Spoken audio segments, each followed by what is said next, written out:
Hi.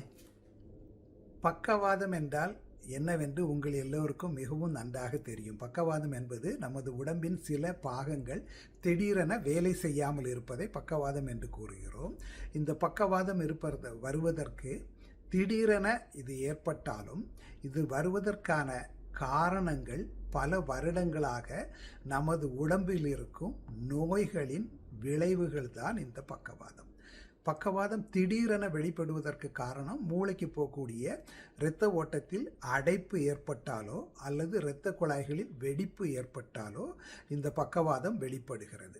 இந்த பக்கவாத அறிகுறிகள் தெரிய ஆரம்பித்த 1 மணி நேரத்திற்குள் மருத்துவமனைக்கு சென்றால் நாம் இந்த பக்கவாத நோயிலிருந்து முழுவதுமாக அல்லது குறைந்தபட்சம் ஒரு 75% நன்றாக குணமடைய முடியும்.